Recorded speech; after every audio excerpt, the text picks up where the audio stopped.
నమస్తే, welcome to special story. నా పేరు సైదుల్ గుండ్లపల్లి, మీరు చూస్తున్నారు V3 న్యూస్. సాధ్యం కాదు అనుకుంటే ఏ పని చేత కాదు. పోరాడితే పోయేదేముంది, గెలిస్తే సంతోషం, ఓడిపోతే అనుభవం తప్ప అనేది ఈ పరుగుల రాణి దృఢ సంకల్పం. ఇంతకు ఎవరనుకుంటున్నారా? ఆమె పరుగుల రాణి. అరణ్యంలో చిరుతపులి పరిగెడితే ఎలా ఉంటుందో ట్రాక్పై ఆమె పరిగెడితే అలా ఉంటుందండోయ్.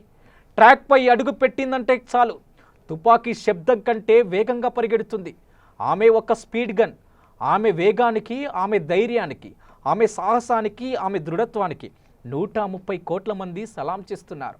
ఇంతకు ఆమె ఎవరనుకుంటున్నారా అంటూ ఒక్కసారిగా గూగుల్లో నెటిజన్లందరూ కూడా సెర్చ్ చేసి ఆమె వివరాలు తెలుసుకుంటున్నారు. ఇంతకు ఎవరనుకుంటున్నారా? ఆమె పరుగుల రాణి హిమదాసు. 20 రోజుల వ్యవధిలోనే 5 బంగారు పతకాలు. ప్రపంచ దృష్టినే మళ్లించుకుంది ఆమె వైపు. కానీ ఆమె అన్ని పతకాలు సాధించినా బహుమానాలు ఇవ్వడానికి రాజకీయ నాయకులు ముందుకు రాలేదు. ప్రభుత్వం అండగా ఉంటుందని హామీ ఇవ్వలేదు. కానీ కోట్లాది మంది అభిమానాన్ని మాత్రం దోచుకుంది. పేద కుటుంబంలో పుట్టిన హిమదాసు టాలెంట్ని గుర్తించడానికి ప్రభుత్వాలు కాస్త మనసు లేదా?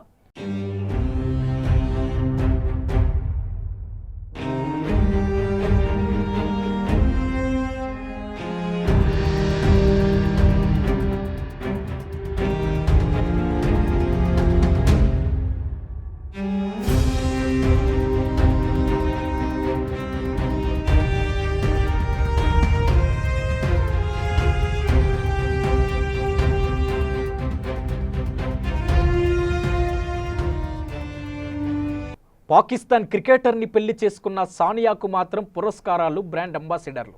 పేద కుటుంబంలో పుట్టిని 20 రోజుల వ్యవధిలోనే 5 పతకాలు సాధించిన హిమదాసుకి మాత్రం ఎలాంటి ప్రభుత్వం యొక్క అండదండాలు లేవు పాపం. 18 ఏళ్ల హిమదాసు రైతు కుటుంబంలో జూన్ 9, 2000లో అస్సాం నాగోయోన్ జిల్లాలో డింగ్ గ్రామంలో జన్మించింది. ఇంకొక విషయం మనం తెలుసుకోవాలి. ఆమె జాతీయ గీతం వినగానే పతకం గెలిచిన సంతోషం కంటే జాతీయ గీతం విని భావోద్వేగానికి గురై కన్నీళ్ల నుంచి ఒక్కసారిగా కన్నీరు కారింది. ఆమె కోట్లాది మంది హృదయాన్ని దోచుకుంది. ఆమె స్వర్ణం గెలిచినా ఒక్కసారిగా ఆమెకి ఎలాంటి సంతోషం లేకపోయినా జాతీయ గీతం వినగానే విలపించిపోయింది. ఒక్కసారిగా భావోద్వేగానికి గురైపోయింది. ఆమె స్వర్ణ హిమశిఖరం. అణగారిన కుటుంబాలకు ఎప్పుడు అన్యాయమేనా? ఇదేనా 70 ఏళ్ల స్వతంత్రం? 400 మీటర్స్ పరుగులో ఒక్కసారిగా బంగారు పతకం సాధించింది. 3 సార్లు 200 మీటర్లో ఒక్కసారిగా 3 బంగారు పతకాలు సాధించింది.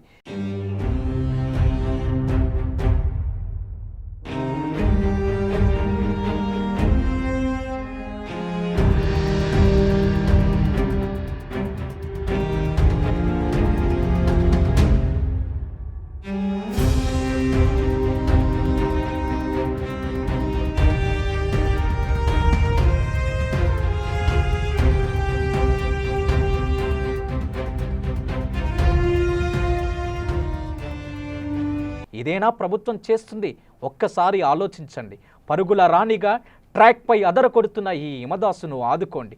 దేశం గర్వించే దగ్గ ప్రపంచ దేశాలన్నీ కూడా హిమదాసు వైపు చూస్తూ ఉన్నాయి. దేశంలో ఉండే జనాలందరూ కూడా హిమదాసు వైపు చూస్తున్నారు. దేశంలో ఉండే కోట్ల జనాభా ఆమెను ఆదరిస్తుంది. ఆమె పేదరికానికి అడ్డు లేదు.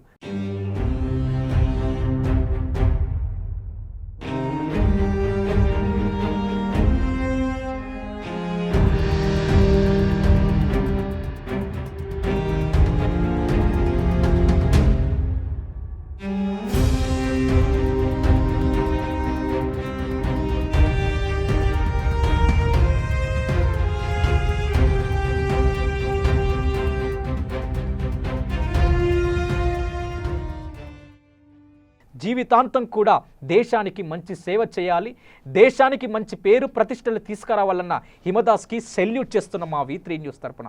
చూస్తూనే ఉండండి మరొక స్పెషల్ స్టోరీ కోసం. V3 న్యూస్, లక్ష్యం సమాజహితం.